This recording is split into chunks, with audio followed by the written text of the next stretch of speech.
The show where there are no penalties, nothing is offside, and everything is fair game. This is The Gloves Are Off.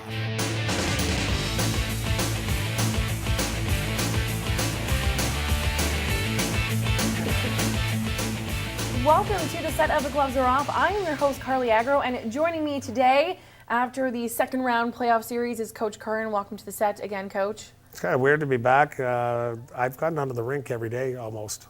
Just thinking, it's just habit. It's back to reality. Yeah, it is. But it's good to be back. I mean, it's done over. You better say it's good to be back.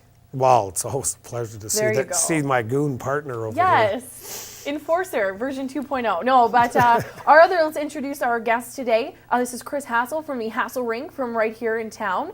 And we're very pleased to have you. Welcome to the set. Morning. Thanks for having me. We're excited because there's been so much exciting news in the world of curling as of late, and that's actually where we're going to start with Dump and Change. So the first thing off the top, actually, before we get a chance to get to our curling, I did want to take the opportunity to talk Bobcats off the top of the show. As you know, Chris, we've had so much going on with the Bobcats in the community as of late, but most recently they ended their most successful playoff run in what seems like a very long time. So just talk about that sort of in the historical context. See, Chris, this is how it really goes. This is the fun part. I got a minute and a half, but by the time her yap stops, I got about 15 seconds to get this out. Yeah, the clock is running. It's gone. Bang. I'm done.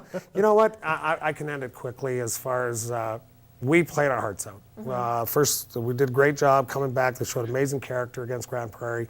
The boys were really excited to go against Spruce Grove. I think we blew it in Game 2 and Game 3 where we really had a chance to win both those games, and even Game 1, but I would say more Game 2 and 3. Unfortunately, Game 4, I just don't think they all believed. And it sure showed. We tried in the third period. I mean, we all had some fun. Between the second and third, I can let everyone know. I said, guys, we're going to go with 6 guys on the ice. We're pulling our goalie. Yeah. And I think fans were just like, what the hell is he doing? I'm like, what's the difference if it's 9-0 or if it's, you know? So, you know what? A successful season, not only on the ice, fan support, corporate support, everything. The boys just really enjoyed it, and I hope people enjoyed it. And I think they are because the community's speaking up right now. Good to know. Good to know. And now we'll move on. We'll get to our curling. Our expert is here to talk curling. Wouldn't this suck if I said dump? No, that would be. We can't dump this one. We got to talk about this year's prior. I like curling. This was an exciting. I mean, for me, I'll be honest. I was kind of rooting for Newfoundland and Labrador, but I don't know if I should say that or not. But I just did. I think Carl has odds for Mark Nichols or some no. Of those No, I know who her man is. Yeah, Jesse Palmer, Yes. but we won't get into that. Let's sure we'll talk Okay, football later. let's break down the Stoughton versus Howard match because Stoughton was on fire. I mean, this guy called a perfect game. Were you surprised at all at how well he did, Chris? In which way?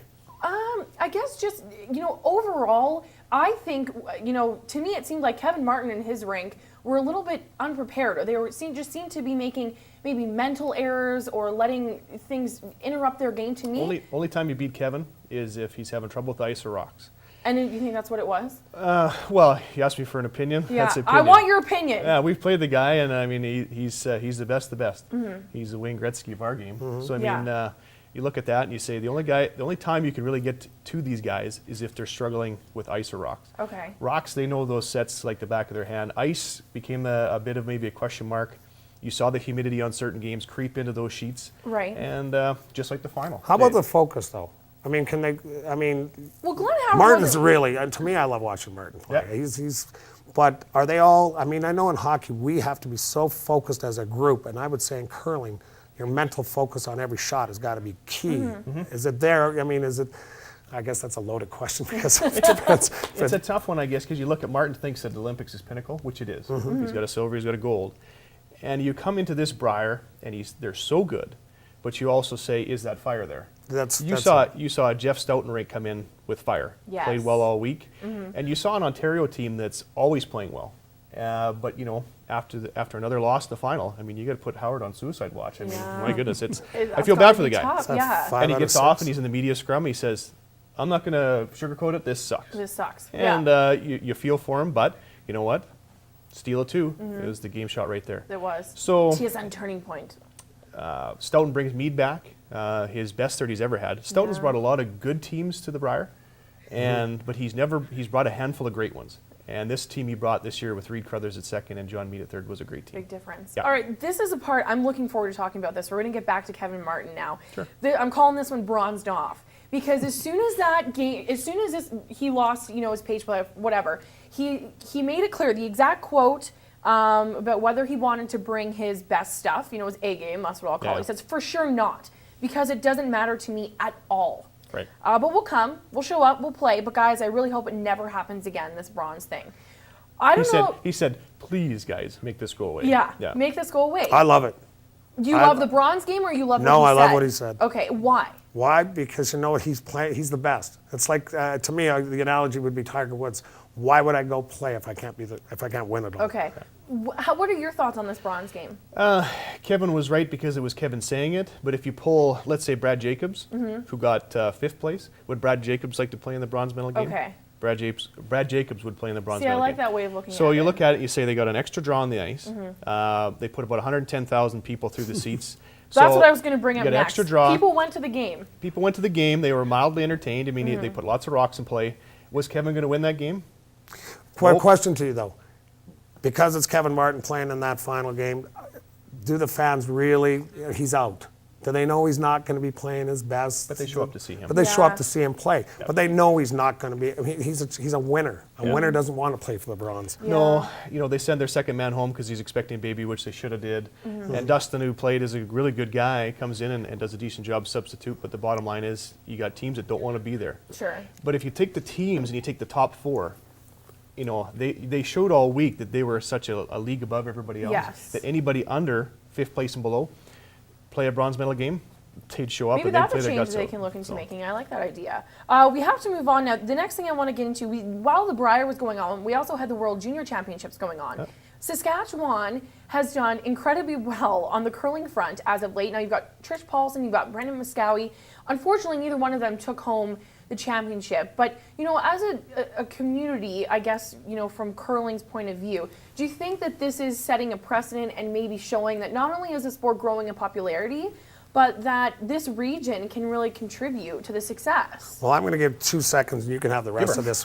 But because it's Give her. I it's- thought you were going to say no, hurry but it's hard. a I would've liked that completely better. different, Carly, perspective for me because I've been gone in the States for 25 years.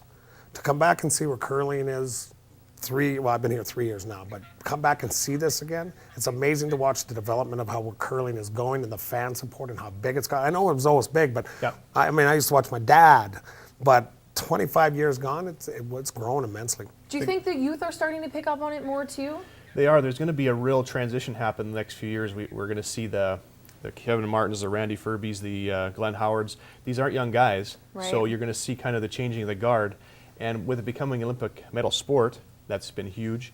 So you look at that and say it's the game on the rise. Biggest amateur sporting event in Canada is the Brier. Well, I hope they weren't listening to you say they're not young anymore. Well, you know what though? They haven't pretended like they are. They know that. It's funny Oh, that it's you a say joke. the changing of the guard though. I interviewed Val Sweeting a couple weeks back and she used that exact same expression. Yep. And I think that that's maybe the direction that we're going in anyways. But you're seeing the rest of the world, and here's where Canada, we can't be complacent in our approach. We're seeing the rest of the world actually, especially in the men's side, these are full-time athletes. You take our guys that just won the Brier, Stoughton works for, I believe, Air Canada. These are just everyday guys, Yeah. exceptional athletes, but they still Right. have to work their day jobs to make it happen. Well, I Yeah. talked to those guys from Scotland. My dad was talking that's full time. Absolutely. They got sponsorships and difference. everything. They're paid salaries and Very big For the difference. prior couple of years, the Chinese has brought their teams over to Edmonton, parked them right in Edmonton, trained at the Saville Center. Wow. So these other teams are looking, saying this is a medal sport now. We have to give this as much attention as a sprinter would in the Summer Olympics or things otherwise. So the game is elevated. We still look at it as an amateur sport here in Canada, but I mean worldwide, it's growing, and which is good. All and right. getting back to the bronze medal game, the more time you can He's got lots to say. This is good. yeah, but I haven't seen this. The first time I haven't seen the buzzer and go you off. know what, though? I'm going to have to interrupt you. We do have to take a break. Go. We are going to talk more curling, though, when we return. So stay tuned. There I love is it. more curling coming up in Dump and You're Change. brutal. No buzzer. I'm not.